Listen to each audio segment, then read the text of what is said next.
James કેમેરોનની film અવતારનો ત્રીજો ભાગ fire and ash 19 ડિસેમ્બરથી થિયેટરમાં આવી ગયો છે અને એ જોયા પછી એ ફિલ્મ કેવી છે એના વિશેની આપણે વાત કરવી છે.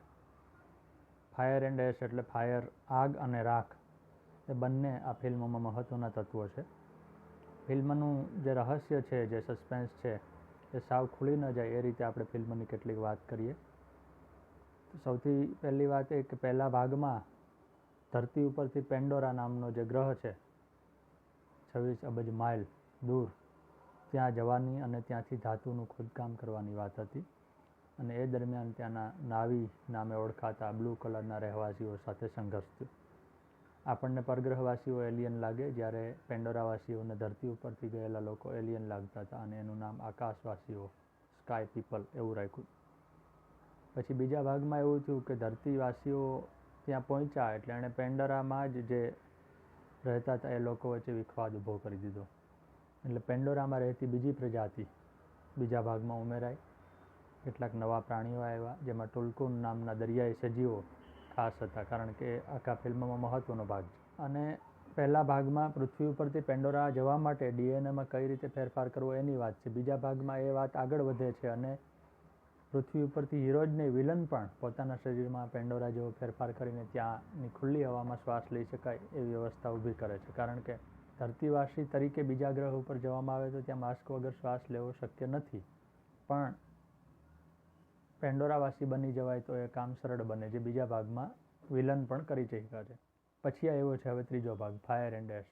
તો પહેલા ભાગ કરતાં બીજા ભાગમાં નવીનીકરણ ઓછું છે, બીજા ભાગ કરતાં ત્રીજા ભાગમાં નવીનીકરણ ઓછું છે, કારણ કે કેટલીક વસ્તુઓ તો સળંગ વાર્તા છે એટલે ચાલી જ આવે છે, જેમ કે નાવી, પેન્ડોરા, ત્યાંના જીવો, એમની પરંપરા, પણ થોડું થોડું ઉમેરણ થતું જાય છે. એટલે આ ભાગમાં બે વસ્તુ મહત્ત્વની ઉમેરાય છે. એક છે હવાઈ જહાજ ઉપર સફર કરતા વેપારી, અને હવાઈ જહાજો કેવા છે એ ફિલ્મમાં જોવા જેવું છે. બીજો મહત્ત્વનો ઉમેરો છે એશ એટલે કે રાખના માણસો. આપણે ત્યાં રાખના રમકડા હોય એમ પેન્ડોરામાં ખરેખર રાખના રમકડા નહીં પણ રાખના જીવંત માણસો છે, જે આ ફિલ્મમાં મહત્ત્વનો ભાગ ભજવે છે. વિશાળકાય વહેલ ઉપરથી પ્રેરિત જે દરિયાઈ જીવો છે આવી ગયા પછી એમાં પણ આ ફિલ્મમાં નવીનતા કરી છે અને એનું કદ અને એનું પ્રમાણ બંને વધારી દેવાના છે. ફિલ્મમાં એની હાજરી પણ બહુ મહત્ત્વની છે. જે આગમાંથી પેદા થયેલા લોકો છે અથવા તો જે પોતાને આગના વારસદારો માને છે અને હાથમાં આગ પ્રગટાવી શકે છે, એનું સંચાલન વળી એક મહિલા કરે છે. ત્રણેય ભાગમાં જે મહત્ત્વનું વાત છે એ મહિલા કેન્દ્રી ફિલ્મો છે. આપણે પુરુષ પ્રધાન સમાજની વાત અને બધું ચાલતું હોય, પણ પેન્ડોરાવાસીઓમાં મોટે ભાગે મહિલા પ્રધાન સમાજ છે અને મહિલા સૌથી વધુ લડાયક પણ છે. એટલું જ નહીં, એક લડતમાં તો ગર્ભવતી મહિલા પણ મેદાનમાં ઉતરે છે. ઇતિહાસની સૌથી મોંઘી ફિલ્મો બનાવટની દ્રષ્ટિએ જે છે એમાં અવતારનો ત્રીજો ભાગ સામેલ થાય છે, કારણ કે લગભગ $40 કરોડ એના પાછળ ખર્ચાયા છે. VFXના 3500થી વધારે શોટનો ઉપયોગ થયો છે. ન્યૂઝીલેન્ડમાં મોટાભાગનું શૂટિંગ થયું છે, થોડુંક અમેરિકામાં અને બાકીનું સ્ટુડિયોમાં એમ પણ થયું છે. ફિલ્મ જોઈને સમજાય છે કે એમાં VFX એટલે કે વિઝ્યુઅલ ઇફેક્ટ એ સૌથી મહત્ત્વનો ભાગ ભજવે છે.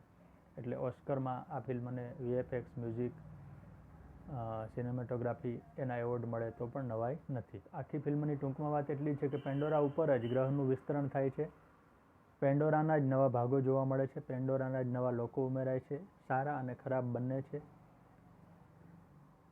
અને ધરતીવાસીઓ પણ સારા ખરાબ છે અને પેન્ડોરામાં રહેતા લોકો પણ સારા ખરાબ છે. એ આખી ફિલ્મની એક લાઇનમાં વર્તે છે. ફિલ્મ 3.25 કલાક લાંબી છે એટલે જોવા માટે પણ ધીરજ જોશે અને એને 3Dમાં જોવાની જ મજા છે.